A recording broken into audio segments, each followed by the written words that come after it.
बच्चों आज हम स्टार्ट कर रहे हैं कि डिटर्मिनेंट और मैट्रिक्स का ऑब्जेक्टिव टाइप क्वेश्चन जो सीबीएसई ने इस बार न्यू पैटर्न दिया है उसमें ऑब्जेक्टिव टाइप क्वेश्चन आएगा।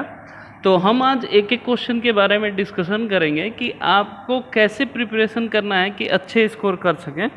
तो इन दोनों चैप्टर का हम वो क्वेश्चन करेंगे जो आपके सिलेबस में नहीं है, वो सिलेबस में जो नहीं है उसको छोड़ के बाकी जो सिलेबस में है वो सारे क्वेश्चन करेंगे।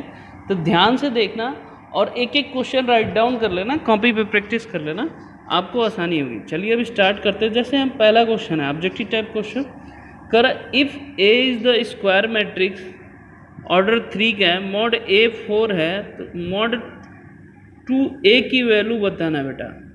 तो जब भी ये बाहर आता है तो आप जानते हैं कि ये क्या हो जाता है कि 3 पे पावर 3 हो जाएगा,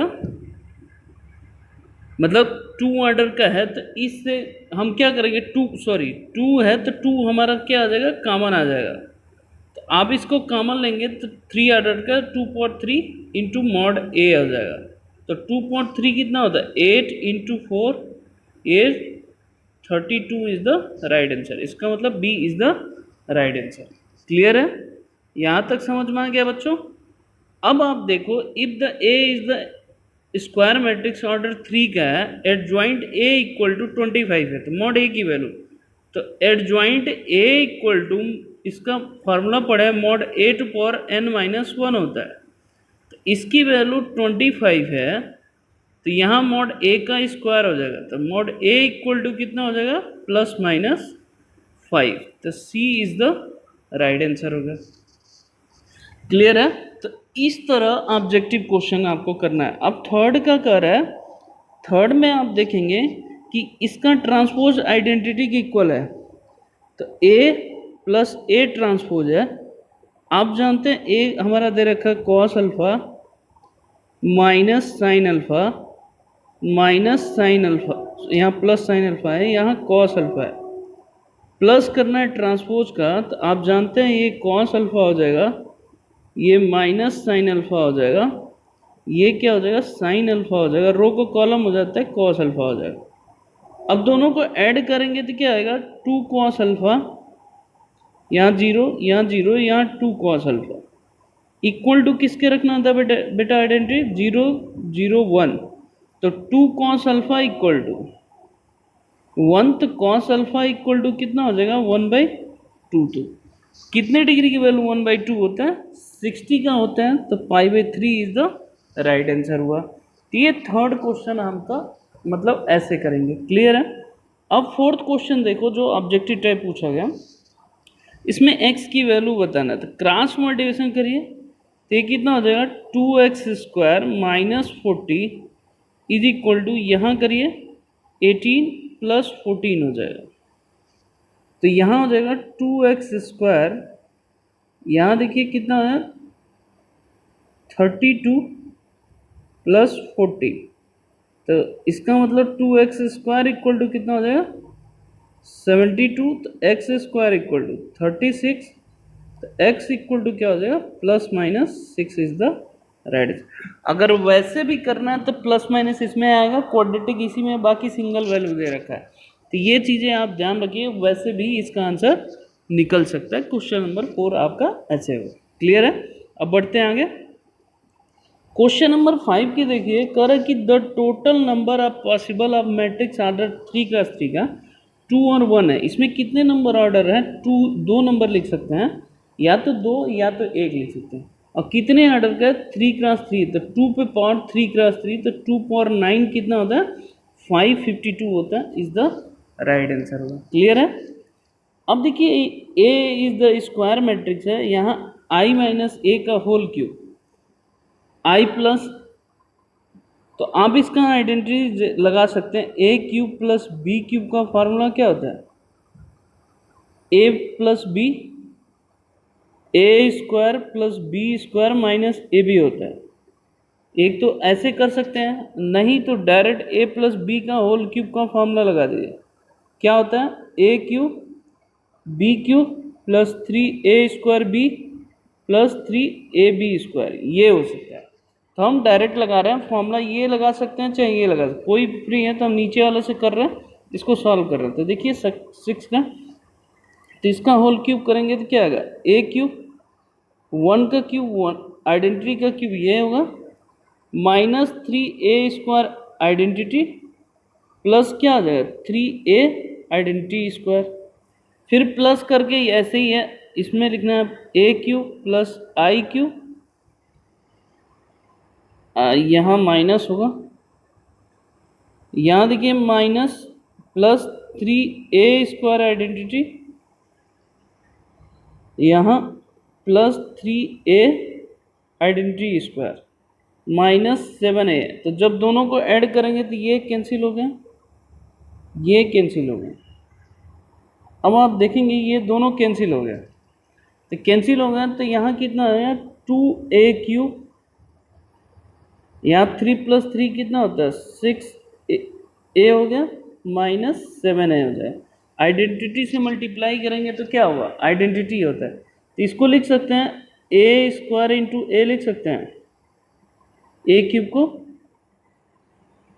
तो अब देखिए a² की वैल्यू आइडेंटिटी का रहती है, ये भी कितना हो जाए 2a + 6a -7a, तो 8a - 7a कितना होता है, a is the right answer होता है, मतलब first is the right answer. तो क्वेश्चन नंबर 6 आपको ऐसे करना था, क्लियर है।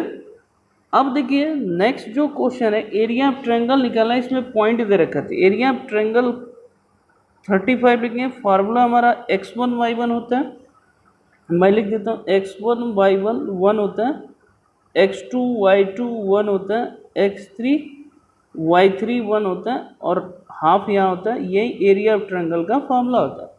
इसमें पुट करिए 2 - 6 1 5 4 1 के 4 1 हो गया, यहाँ 1/2 ले लिया है। यहाँ प्लस माइनस क्यों लिया, क्योंकि वैल्यू ऑफ डिटरमिनेंट की मॉड लिखते हैं, तो मॉड -35 की वैल्यू 35 होती है और 35 की वैल्यू 35, 2 से मल्टीप्लाई कर दिया तो +-70 आ गया।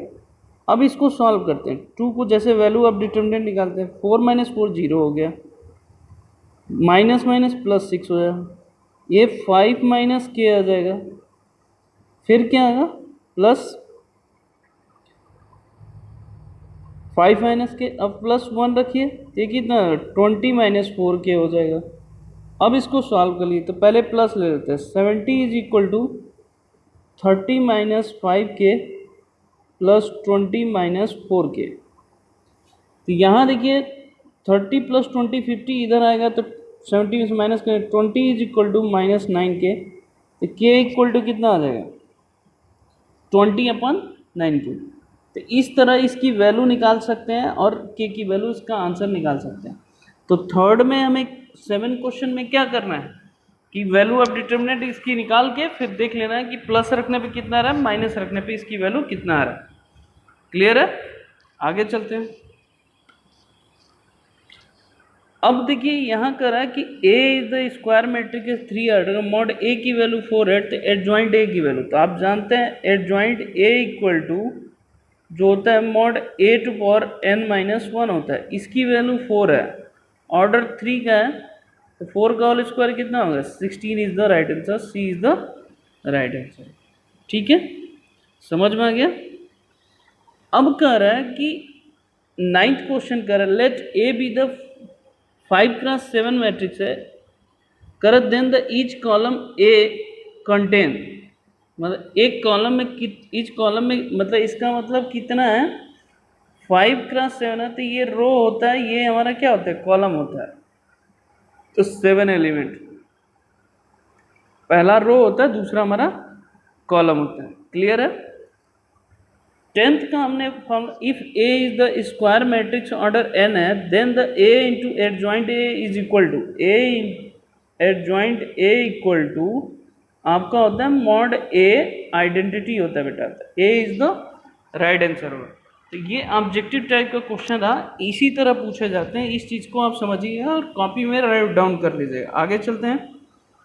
अब देखिए ये क्वेश्चन ये पूछा है कि 1 - x 2 3 0 x 0 0 0 x, इसकी पूछ रहा है कि रूट्स क्या होगा, तो हम इसकी वैल्यू ऑफ डिटर्मिनेंट्स इस कॉलम के रिस्पेक्ट में निकालना है, तो ये क्या आएगा, x square is equal to 0। बाकी हम नहीं, क्योंकि सॉल्व नहीं करना, क्योंकि ये भी जीरो ये भी जीरो, तो बाकी सब जीरो हो जाएंगे। तो इसके दो वैल्यू हैं, एक जीरो आया, एक क्या आया, 1 आया। इसके अलावा कोई एलिमेंट नहीं आया, तो पहला ऑप्शन नहीं हो सकता, सी ऑप्शन नहीं हो सकता, डी ऑप्शन नहीं हुआ, तो b is the right answer. Clear है। अब कह रहा है कि इफ A34B-72CXY आर कोलिनियर है, तो कोलिनियर के लिए एरिया ऑफ ट्रायंगल का ही फॉर्मूला रखिए, उसको जीरो करिए, क्योंकि कोई भी ट्रायंगल हमारा लाइन ट्रायंगल नहीं बनाएगा, एक सिंगल लाइन। तो ये 1, यहाँ XY 1 हो गया, इसको जीरो रखिए। अब देखिए 3, ये कितना आ जाएगा, 2 माइनस वाई हो गया, -4 कैंसिल, -7 माइनस एक्स हो गया, 1 को सेलेक्ट करिए, -7y -2x हो गया। सबको सिंप्लीफाई करके 0 कर लीजिए। इसको सॉल्व करिए, देखिए सॉल्व कर रहे हैं, 6 माइनस 3y ये हो गया, +28 +4x, यहाँ कितना हो जाएगा, -7y -2x is equal to 0। अब देखिए 6 + 28 कितना होता है, 34, और माइनस ये कितना 10y हो जाएगा, और ये कितना +2x हो जाएगा। अब देखिए 2 कॉमन ले लीजिए, ये क्या आएगा, x - 5y + 17, C is the right answer हो जाएगा। तो इस तरह का कोलिनियर निकालने का वैल्यू ऑफ डिटरमिनेंट की वैल्यू क्या रखेंगे आप, 0 रखेंगे, तो आपको इजी तरीके से इस तरह के ऑब्जेक्टिव टाइप क्वेश्चन आपको निकल जाएंगे। आगे चलते हैं। अब देखिए यहाँ पे कह रहा है कि a इक्वल टू इतना है, b इक्वल टू इतना, इसका इन्वर्स निकालना है। तो अब दोनों को प्लस करिए, 3 - 2 कितना होता है, 1, 4 - 2 हो गया, यहाँ भी 2 हो गया, और यहाँ पे 3 2 हो गया। यहाँ तक समझ में आया। अब कह रहा है इसका इन्वर्स, थी इसका इन्वर्स निकालने का मैंने तरीका बताया था, इन दोनों को मल्टीप्लाई डिवाइड बाई करिए, 2 - 4, फिर इन दोनों एलिमेंट को इंटरचेंज कर दिए, बाकी डायगोनल में माइनस करती, ये कितना -1/2 आएगा, तो -1/2 से डिवाइड करोगे तो यहाँ कितना है, -1, यहाँ 1, यहाँ 1, यहाँ -1/2, इसका मतलब A is the right answer. Clear है, समझ में आ गया। तो इस तरह के ऑब्जेक्टिव टाइप क्वेश्चन बनते हैं। आगे चलते हैं। अब आप देखेंगे कह रहा है कि if A is the square matrix है, ए स्क्वायर इक्वल टू आइडेंटिटी है, तो ए इनवर्स, तो ए इनवर्स से दोनों साइड मल्टीप्लाई कर दीजिए, तो आइडेंटिटी से मल्टीप्लाई करें तो यहाँ ए इक्वल टू ए इनवर्स होगा, मतलब ए इनवर्स ए के इक्वल होगा, सी इज़ द राइट आंसर होगा। समझ में आ गया।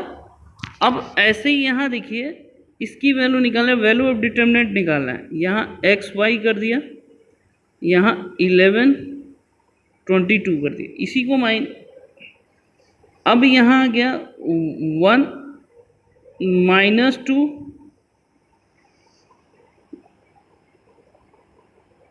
2 -2, यहाँ +2 है, यहाँ पे -4, ये देखिए 0 आ जाए, मॉड ए की वैल्यू क्या आ जाएगी, 0 आ जाएगी, 0 आ जाएगा। तो अब आप देखेंगे A1/A2 equal to B1/B2 equal to C1/C2 है, रेशियो सेम है, मतलब तीनों इक्वल है, तो इनफाइनाइट मेनी सोल्यूशन होगा, मतलब A1/A2 is equal to B1/B2 is equal to C1/C2, अगर तीनों इक्वल हो तो इनफाइनाइट मेनी सोल्यूशन होगा। क्लियर है, आगे बढ़ते हैं। अब देखिए इसका वैल्यू ऑफ डिटरमिनेंट, तो क्रॉस मल्टीप्लिकेशन करिए, तो आप करेंगे तो क्या है, cos 15 minus sin 15 minus sin 15। अब ये क्या होता है formula, cos a plus b का फार्मूला होता है, तो 15 + 15 कितना हो जाएगा, cos 30 हो गया, cos 30 की वैल्यू क्या होता है, √3/2 इज द राइट आंसर, मतलब सी इज द क्या हो जाएगा आपका राइट आंसर हो जाएगा। क्लियर है, ये समझ में आ गया। अब आप देखेंगे अगला क्वेश्चन, देखिए ये कह रहा है कि इसका मॉड ये इसका कॉन्जुगेट है तो इसका मल्टीप्लाई ए स्क्वायर प्लस बी स्क्वायर, क्योंकि आयोटा स्क्वायर की वैल्यू -1 होती है, ये ध्यान रखिए। दूसरे का जब मल्टीप्लाई करेंगे माइनस, ये क्या है सी प्लस आई डी है, यहाँ माइनस कॉमन ले लें तो सी माइनस, दूसरे वाले में सी माइनस आई डी हो जाएगा, तो माइनस माइनस प्लस हो जाता है, ये क्या आएगा A square plus B square plus C square plus D square. Clear है? तो C is the right answer. समझ में आ गया? अब इस तरह के क्वेश्चन को आपको सिंप्लीफाई करना हो तो एक आसान तरीका मैं बता रहा हूँ। क्वेश्चन नंबर, ये नेक्स्ट क्वेश्चन, इसमें x इक्वल टू 1 रखिए, y इक्वल टू 0 रखिए। आपको ऑब्जेक्टिव टाइप क्वेश्चन करने में आसानी रहेगा। यहाँ 1 आया, यहाँ 5 आया, ये 10 आया, ठीक है। यहाँ 1 आया, यहाँ कितना आया 4 आया, 8 आया, यहाँ 1 आया, 2 आया, यहाँ कितना आया 3 आया। अब इसकी वैल्यू सॉल्व करिए। इसकी वैल्यू सॉल्व करेंगे, 1 को सॉल्व करेंगे तो 12 माइनस 16, बीच का टर्म माइनस लिख लो, 15 माइनस 20, फिर क्या आएगा 1, रो कॉलम कैंसिल, 40 माइनस 40, तो ये तो 0 हो गया, ये कितना आ गया -4, यहाँ +5, कितना आया 1। तो अब आप देखिए किस में वैल्यू इसकी 1 आएगी, 1 आया यहाँ पे, तो मैंने क्या बोला था x की वैल्यू 1 रखिए, y की वैल्यू 0 रखिए, तो 1 का क्यूब क्या होगा 1, तो x cube is the right answer, बाकी इसके अलावा नहीं आएगा। क्लियर है? इस तरह के क्वेश्चन को आप और सिंपल करने के लिए आप इस तरीके से कर सकते हैं। अब आप देखेंगे अगले क्वेश्चन की तरफ। अब जैसे यहाँ लिखा है कि फैक्टोरियल 1, फैक्टोरियल 2, फैक्टोरियल 3 है, तो इसको ऐसे लिख ले, फैक्टोरियल 1 1 होता है, फैक्टोरियल 2 2 होता है, ये 6 होता है, फिर यहाँ 2 हो गया, यहाँ 6 हो गया, यहाँ 24 हो गया। अब फिर यहाँ देखिए, यहाँ 6 हो गया, यहाँ 24 हो गया, यहाँ 120 हो गया, ठीक है। फिर इसकी वैल्यू सिंप्लीफाई कर सकते हैं और आपको इजी तरीके से इसका आंसर, वैल्यू ऑफ डिटर्मिनेंट निकाल लेंगे तो आपको इजी तरीके से आंसर मिल जाएगा। क्लियर है? इस क्वेश्चन में भी आपको यही करना है, x की वैल्यू 1 रखना है और y की वैल्यू 0 रखना है। x की वैल्यू 1, y की वैल्यू 0 रखेंगे तो 1 1 1, यहाँ 1 2 1 हो गया, यहाँ 1 1 1। अब देखिए फर्स्ट कॉलम थर्ड कॉलम क्या आएगा, इक्वल है, तो इसकी वैल्यू 0 आएगी। तो सिंप्लीफाई करने पे x इक्वल टू 1, अब देखिए इस ऑप्शन में x इक्वल टू 1 और y इक्वल टू 0 रखने में किस में 0 है, इसमें 1 आएगा, इसमें 1 आएगा, इसमें 0 आएगा, तो मतलब C is the right answer होगा। समझ में आ गया? तो इस तरह के क्वेश्चन को आप ऐसे टेकल कर सकते हैं तो आपको ईजी इसमें भी आप a इक्वल टू 1 रखिए, b इक्वल टू 1 रखिए, c इक्वल टू 1 रखिए, तो तीनों इक्वल आ जाएगा, तो ये क्या हो जाएगा, डिटर्मिनेंट की वैल्यू क्या हो जाएगी, 0 इज द राइट आंसर होगी। आप खुद भी चेक कर सकते हैं। तो इस तरह क्वेश्चन के बिना सॉल्व किए भी इसका आंसर निकाला जा सकता है। आगे बढ़ते हैं। अब यहाँ कह रहा है कि the set solution of the set, इसका सोल्यूशन निकालना है, तो मॉड की वैल्यू 0, तो पहले x, फिर क्या आएगा x स्क्वायर माइनस 12 आ गया, फिर क्या आएगा -3 रखिए, ये कितना आएगा 2x माइनस 14 हो गया, फिर +7 ले लीजिए, ये कितना मॉड की वैल्यू निकालिए, 12 माइनस 7x हो जाएगा इज इक्वल टू 0। अब इसको सॉल्व कर लीजिए, x cube minus 12x minus 6x plus 42 plus 84 minus 49x हो गया इज इक्वल टू 0। अब इसको सॉल्व कर दिए। अब देखिए ये कितना 18 प्लस 18 प्लस कितना हो जाएगा 18 प्लस 49 67,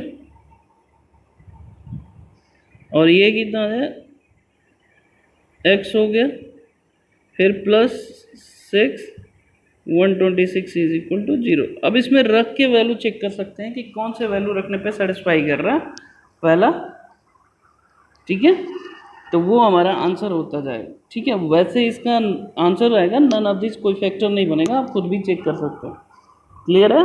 नेक्स्ट क्वेश्चन भी ऐसे ही है, ये आपको होमवर्क दे रहा हूँ कि आप इसकी वैल्यू निकाल के मुझे बताना x की वैल्यू कितना आ रहा है। वैल्यू ऑफ डिटर्मिनेंट की वैल्यू निकाल के बताना कि आपका कितनी वैल्यू आ रहा है। क्लियर है, आगे बढ़ते हैं। अब यहाँ कह रहा है कि द पॉइंट A3-2 BK2 है, 80 कोलिनियर है, K की वैल्यू होता है। अभी सेम बता था मेथड 1, यहाँ K2 1 हो गया, यहाँ 8 8 1 हो गया, इज इक्वल टू 0। इसको सॉल्व करिए। 3 2 - 8 हो गया, फिर +2, ये कितना हो गया, K - 8 हो गया, फिर 1 ले लीजिए, कितना 8K - 16 हो जाए। अब इसको इक्वल टू 0, इसको सॉल्व कर लिए, तो ये कितना -6 और 3 -18 हो गया, यहाँ +2K -16, और यहाँ कितना है +8K -16 इज इक्वल टू 0। यहाँ कितना होगा 10K -50 इज इक्वल टू, तो K इक्वल टू कितना आ रहा है 5 आ रहा है, तो 5 is the right answer, C is the right answer. Clear है। अब इस टाइप के क्वेश्चन में मैंने बताया था कि क्या रखना है, इस तरह के क्वेश्चन को सॉल्व करना है, x इक्वल टू 0 रखिए, तो 0 रखेंगे तो यहाँ आएगा 1 3 7 2 5 10, यहाँ आएगा 4 8 14। यहाँ तक समझ में आ गया। अब इस तरह क्वेश्चन की इसकी वैल्यू अब डिटर्मिनेंट निकाल दीजिए, जो आएगा सिंपली वजह से, मान लीजिए 170 -80 हो गया, दूसरा -2 कैंसिल, 42 -56 हो गया, तीसरा 4 8 21 -35 हो। अब इसको सॉल्व करिए, ये कितना आ गया -10, अब इसका 14 + 28 हो गया, यहाँ कितना आ गया 14 + -56 हो गया। इसको सॉल्व कर लीजिए, तो अब उसमें वैल्यू रख के देखिए कि थोड़ा सा गड़बड़ कहीं आ रहा है, ये -14 + 8 हो जाएगा, -35 14 21 35 हमने किया, वो इसका 4 का हमने थोड़ा सा गड़बड़ा, ये 30 है, 5 - 20 करेगा तो कितना आ रहा है, ये 20 -20 -30 -2 आ रहा है, तो -2 इज द राइट आंसर होता है, मतलब ए इज द राइट आंसर होगा। क्लियर है। अब आगे देखिए, नेक्स्ट क्वेश्चन में कह रहा है कि ए बी सी दे रखा है, तो इसमें a = 1 b = 1 c = 1, देखिए किस पे 0 आ रहा है, तो यहाँ 0 आ रहा है, तो b is the right answer, बाकी छोड़ दीजिए, करने की ज़रूरत नहीं है। आगे बढ़ते हैं। अब कह रहा है कि if a is the square matrix है, mod a = 3 है, तो इसका mod 3a की वैल्यू कितना हो जाएगा, तो इसका आ जाएगा 3 power 3 mod a हो जाएगा, तो ये कितना आ जाएगा 27 × 5 35 3 135 इज द राइट आंसर। अब आगे चलते हैं। सेकेंड क्वेश्चन कर, inverse of the matrix A exist कब करेगा, जब सिंगुलर मैट्रिक्स होता है तभी ए इनवर्स एग्जिस्ट करेगा, नहीं तो नहीं करेगा। क्लियर है। अब देखिए ये और ये क्वेश्चन कर कि 3 2 6 है, 3 2 6 है, और ये यहाँ था पहले रो में, ये इन दोनों रो को इंटरचेंज कर दिया, तो इसकी जितनी वैल्यू होगी उतनी इसकी वैल्यू होगी, सेम होगी, तो इसकी mod 7 है, तो इसकी वैल्यू क्या होगी mod 7 is the right answer होगी। आप वैल्यू निकाल सकते हैं, बस एक दूसरे को मतलब C2 इंटरचेंज C3 है, ये दोनों आपस में इंटरचेंज हो रहा है, तो इसकी वैल्यू जितनी होगी, अगर एक गैप करके होता है तो निगेटिव साइन हो जाता है मतलब C1 C3 के इंटरचेंज होता है, R3 R1 की जगह पे होता है, तो आपको -7 हो जाता है, उसके रिस्पेक्ट में इंटरचेंज हो जाता है। ठीक है। अब आगे देखिए, एक सेकेंड,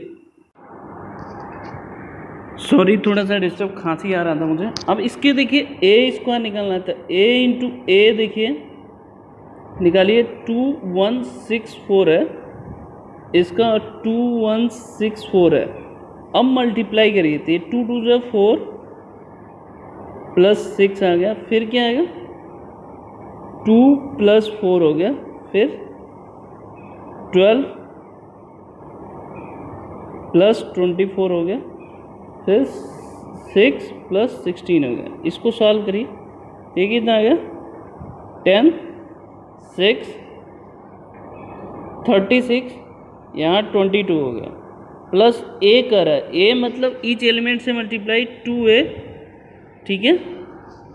यहाँ हो गया a, यहाँ 6a, यहाँ पे कितना हो गया 4a, प्लस b कर रहा है, b मतलब डायगोनल में b होगा, बाकी सारे जीरो होंगे, इज इक्वल टू 0 1 0 0 0, ठीक है। अब देखिए a plus 6 is equal to क्या हो जाएगा, corresponding element a plus 6 equal to 0 हो जाएगा, a की वैल्यू -6 है, तो इस ये दोनों ऑप्शन नहीं हो सकता, या तो ये है या तो ये है। अब देखिए b की वैल्यू निकालना है, तो 2a plus b plus 10, 2a plus b plus 10 is equal to 1 है, तो b की वैल्यू -6 है, -12 हो जाएगा, तो 12, तो ये कितना हो जाएगा b plus -2 is equal to 1, तो b की वैल्यू कितना आ जाएगा -2 हो जाएगा। तो मतलब कौन सा आंसर है, D is the right answer होगा, ए इज द नहीं आंसर। क्लियर है, इस तरह के क्वेश्चन को हम ऐसे करेंगे, समझ में आ गया। आगे बढ़ते हैं। अब यहाँ देखिए इसकी वैल्यू निकालना, एक्स वाई में रिलेशन है तो 1/2 है, 1 की वैल्यू निकालिए, रो कॉलम कैंसिल, ये कितना हो जाएगा y minus 3x equal to 0, तो y minus 3x equal to 0, तो y इक्वल टू कितना हो जाएगा 3x is the right answer, D is the right answer. Area of triangle का ये फॉर्मूला है जिसके बेसिस पे आप इजी तरीके से इसका आंसर निकाल सकते हैं। आगे बढ़ते हैं। एक कह रहा कि the minor of Mij an element Aij determinate the define the value of determinant objective type after deducting the value. इसका क्या होता है कि ith रो होता है, jth रो कॉलम आप डिटर्मिनेट करते हैं, मतलब C is the right answer होगा, इसके अलावा नहीं होगा, ठीक है। माइनर हम कैसे निकालते हैं मैं आपको समझा देता हूँ। जैसे मान लीजिए 1 2 3 है, 4 है, 5 है, 6 है, 7 है, 8 है, 9 है, तो 1 को सिलेक्ट करते हैं, तो ये ऐसे करते हैं करस्पॉन्डिंग, तो रो और कॉलम को ऐसे एडजस्ट करते हैं, तो वही करें डिटरमिनेंट का। आगे बढ़ते हैं। कह रहा है कि if A and B 2x2 का मैट्रिक्स है तो determinant of A B equal to, कह रहा है determinant of A plus B equal to 0 है, तो बताना है कि या तो ए 0 होगा या तो बी 0 होगा, या तो ए 0 होगा या तो बी 0 होगा, या तो दोनों का अलग अलग 0। ऐसा कुछ नहीं है, दो डिटर्मिनेंट है, दोनों का एडिशन करने पे 0 हो तो ज़रूरी नहीं कि वो दोनों आपस में भी 0 हो, तो नन ऑफ दीज होगा, ये सिर्फ कंफ्यूज करने के लिए दिया गया। तो इस तरह के क्वेश्चन को आप थोड़ा कॉन्सेप्ट से भी समझ सकते हैं। एडिशन करने पे मैट्रिक्स का फर्क पड़ता है, तो कभी भी ये मत करिएगा कि अगर ए प्लस बी 0 है तो ए 0 भी होगा बी 0, नहीं, ज़रूरी नहीं है, हो भी सकता है नहीं भी हो सकता है, इस हिसाब से नन ऑफ दीज होगा। आगे चलते हैं।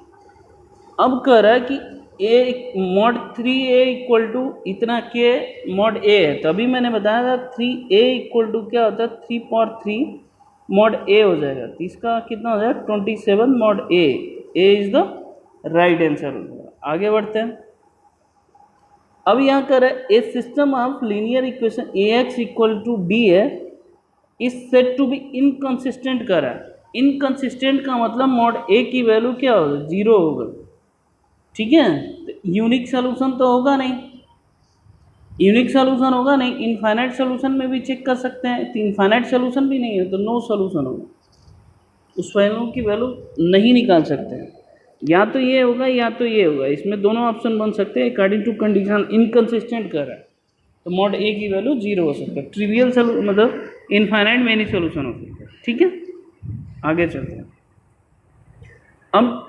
अब आप देखिए यहाँ 3 पॉइंट दे रखा है, ये करा कोलिनियर है, तो कोलिनियर है तो इसको ऐसे सॉल्व करिए, ए सी है 1 0 1 है, सी सी बी है।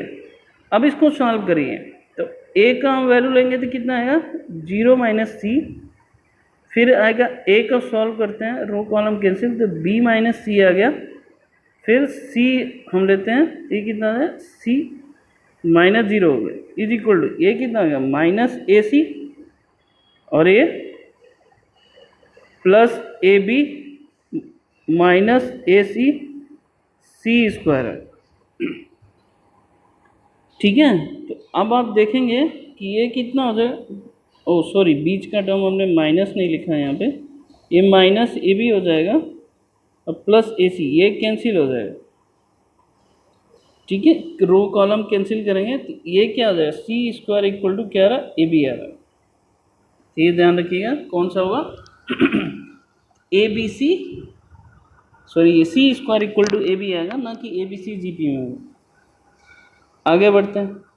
अब एक कह रहा है कि इफ I3 आइडेंटिटी मैट्रिक्स है, मतलब ये आइडेंटिटी मैट्रिक्स है, आइडेंटिटी मैट्रिक्स है, तो इसका अगर सपोज करिए ए है तो इसका ए इनवर्स कितना, यही सेम आएगा, आइडेंटिटी मैट्रिक्स ही होगा, तो C is the right answer होगा। आगे बढ़ते हैं।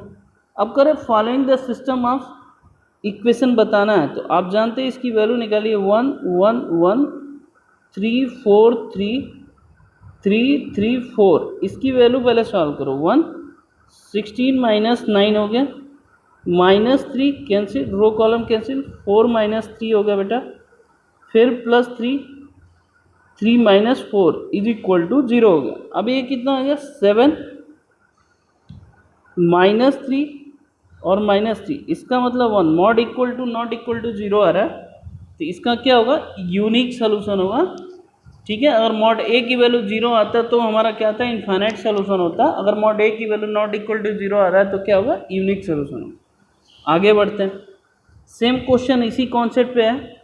अब ये पूछ रहा है के की वैल्यू बताइए, तो के की वैल्यू यहाँ के है, यहाँ के माइनस 1 है, यहाँ के प्लस 2 है बेटा, यहाँ सॉरी अलग अलग है ना, एक्स का कोफिशिएंट लिखो, यहाँ के, यहाँ 2, यहाँ माइनस, यहाँ 0 है, यहाँ के माइनस 1 है, यहाँ माइनस 2 है, यहाँ जेड की वैल्यू है के प्लस 2 है, 0 0। अब इसकी वैल्यू पूछ रहा है कि के की वैल्यू कितने हो सकते हैं यूनिक सोल्यूशन के लिए ना, तो सबसे पहले के का क्रॉस मल्टीप्लिकेशन ये हो जाएगा के माइनस 1 के प्लस 2 इज इक्वल टू 0। के की वैल्यू 3 वैल्यू आ रहा है, एक 0 आया, एक 1 आया, एक माइनस 2 आया, तो कह रहा है यूनिक सोल्यूशन के लिए होने के लिए ये तीनों में से कौन कौन से नंबर नहीं होना चाहिए। तो अब देखिए माइनस 2 है ही है, 1 है या 0, इन तीनों के अलावा कोई भी एक नंबर ऐसा होगा तो यूनिक सोल्यूशन। तो माइनस 1 रखेंगे तो इस डिटर्मिनेंट की वैल्यू यूनिक सोल्यूशन आएगा, इसके अलावा और कोई भी रखेंगे तो वो क्या आएगा, इनफाइनाइट मेनी सोल्यूशन आएगा। ठीक है, आगे बढ़ते हैं। अब कर ए सिमेट्रिक है तो एडजॉइंट ए ट्रांसपोज का भी क्या होगा, वो ए के इक्वल ही होता है। आगे चलते हैं। कर A transpose of the square matrix of the A है, ए ट्रांसपोज की वैल्यू और डिटर्मिनेंट की वैल्यू दोनों सेम होती है, मैंने प्रॉपर्टीज पढ़ा रखा है, C is the right answer होगा। अगला देखिए, if the determinant of a square matrix है, A and B square matrix है, तो ए बी इक्वल टू 0 है, ए बी इक्वल टू 0 है, तो इसमें कोई एक 0 होगा। सबसे पहले या तो ए 0 होगा या तो बी 0 होगा, सी इज द राइट आंसर। इस केस में हो सकता है मल्टीप्लाई में, क्योंकि 0 हमें प्रूव करना है, तो या तो ये 0 होगा या तो बी 0 होगा। आगे बढ़ते हैं। तो ये पूरे क्वेश्चन हमने डिटर्मिनेंट के किए, डिटर्मिनेंट और मैट्रिक्स के, ये अकॉर्डिंग टू सीबीएसई हमने क्वेश्चन डिसाइड किया था कि इस टाइप के क्वेश्चन पूछे जाते हैं, और इस तरह आपके प्री बोर्ड मतलब जो अभी पहला टर्म्स होगा सीबीएसई का उसके अनुसार होगा। तो ये सारे क्वेश्चन कर लेना बेटा, आप प्रैक्टिस कर लेना। ओके, धन्यवाद बच्चों।